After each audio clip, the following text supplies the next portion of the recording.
आशिष जयस्वाल जे आपल्या सोबत आहे सर, मोकाट कुत्र्यांमुळे तुम्ही तक्रार केलेली आहे, तुम्ही त्रस्त आहे, काय सांगणार? मी तक्रार नाही केली, परंतु आपल्या देशामध्ये काही प्रमाणामध्ये वेगवेगळ्या पद्धतीचे प्राणी आहे, त्यांच्या संदर्भामध्ये काही प्रश्न उद्भवलेले आहे. त्या प्रश्नावर सरकार आणि संबंधित विभागाचे जे ज्यांच्या वेगवेगळ्या भावना आहेत त्या सर्वांशी चर्चा सल्लासंमत करून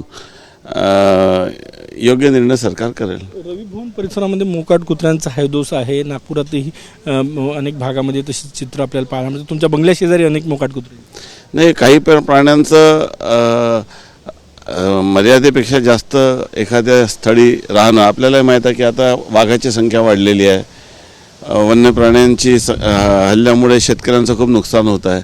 असे अनेक प्रश्न उद्भवलेले आहे, परंतु सरकार सक्षम आहे त्या आहात की नाही मोकाट कुत्र्यांमुळे? मोकाट कुत्र्यामुळे काही प्रमाणामध्ये सर्वच त्रस्त असतात, परंतु त्याला व्यवस्थित डिसिप्लिन लागलं पाहिजे आणि शेवटी त्यांनाही जीवन जगण्याचा अधिकार आहे. परंतु उपस्थित उद्भवलेल्या प्रश्नावर योग्य तो तोडगा निश्चितच शासन काढेल. PWDला पत्र लिहिलं, त्यांनी महानगरपालिकेला लिहिलं, कागदी घोड्यांचा खेळ सुरू आहे. हायकोर्टानं टिप्पणी केली आहे नागपुरातल्या मोकाट कुत्र्यांबाबत. मोकाट कुत्र्याच्या संदर्भामध्ये दखल निश्चितपणे घेण्यात आलेली आहे, परंतु आता वानराचा त्रास काही प्रमाणात वाढलेला आहे. हे सर्व जे परिस्थिती आहे, तुमच्या बंगल्यांवर वानराचा त्रास नाही, कुत्र्यांचा त्रास आहे. नाही, माझ्या शहरामध्ये वानराचा त्रास आहे आणि वन्य क्षेत्राच्या आजूबाजूच्या सर्व गावामध्ये वानराचा त्रास आहे. इकडचे सर्व वानर पकडून त्या ठिकाणी सोडण्यात येतात.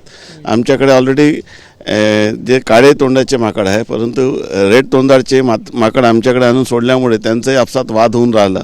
असे अनेक प्रश्न मनुष्य वन्यजीव संघर्ष आणि वन्यजीवामुळे होत आहे. नागपूर महानगरपालिका दखल घेत नाही, बंदोबस्त करत नाही, तुमच्या रेफरन्सचं पत्रही जाते त्यांच्या. नाही, का शेवटी कसं आहे की प्रत्येकाला कायद्याची मर्यादा आहे.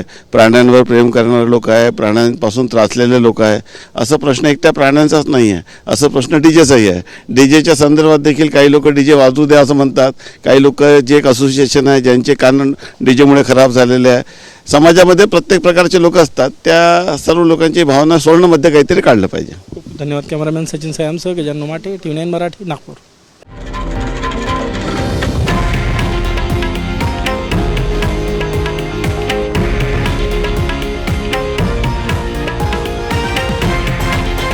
हे आहे देशातील नंबर 1 न्यूज नेटवर्क आणि आपण पाहत आहात TV9 मराठी, एकमेव.